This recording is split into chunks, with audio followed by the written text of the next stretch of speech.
Brutalism in interior design, the raw beauty of simplicity.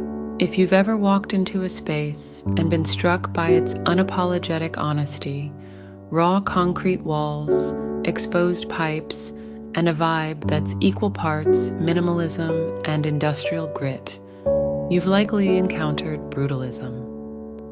Once an architectural movement defined by its use of raw materials and stark geometry, brutalism has carved out a niche in interior design, offering a bold and refreshing aesthetic for those who dare to embrace it.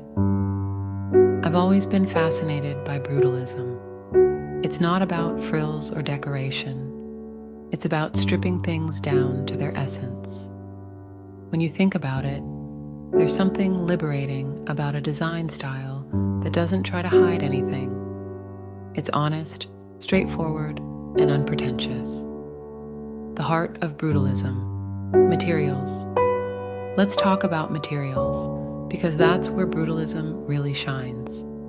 Concrete is the star of the show, whether it's walls, floors, or even furniture. There's a beauty to its imperfections, the way the texture feels under your hand, the tiny air bubbles and subtle variations in tone. But it's not just concrete. Steel, glass, and even wood, usually in its rawest, most natural form, play supporting roles. Picture brushed metal light fixtures, reclaimed wooden tables, and massive glass panes that let the light flood in. It's like each material gets to stand on its own, celebrated for what it is. Colors that speak softly. Brutalism isn't about loud colors. Instead, it whispers in neutrals, grays, whites, blacks, and beiges. Occasionally you'll find a muted green or a rust red, but it's never overwhelming. The palette lets the materials and textures take center stage. Shapes and structure. The geometry in brutalist design is bold, clean, and unapologetically straightforward.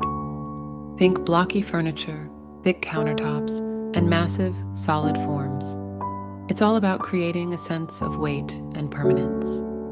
And yet, the style isn't as cold or rigid as it might seem. The interplay of rough and smooth, matte and polished, hard and soft, keeps things interesting. A concrete wall might pair with a plush, oversized chair, or a glass coffee table might sit atop a thick, rough-hewn rug. Lighting, the unsung hero. Lighting in a brutalist space is often dramatic. Industrial fixtures, like metal pendants or exposed bulbs, are common, but natural light is where the magic happens. Picture sunlight streaming through a floor-to-ceiling window, casting shadows on textured concrete. It's breathtaking in its simplicity. Why I love brutalism. To me, brutalism isn't just a design style, it's a mindset. It's about authenticity, about letting materials and structures speak for themselves. It's for those who appreciate the beauty in imperfection and the artistry in simplicity. It's not for everyone, though. If you're someone who loves intricate details or lots of cozy clutter, brutalism might feel too stark. But if you're drawn to bold, minimalist spaces that challenge traditional ideas of beauty, you might just fall in love with it too. So, if you've ever considered bringing a touch of brutalism into your space, my advice is, go for it. Start small. A concrete planter here, an industrial-style light fixture there.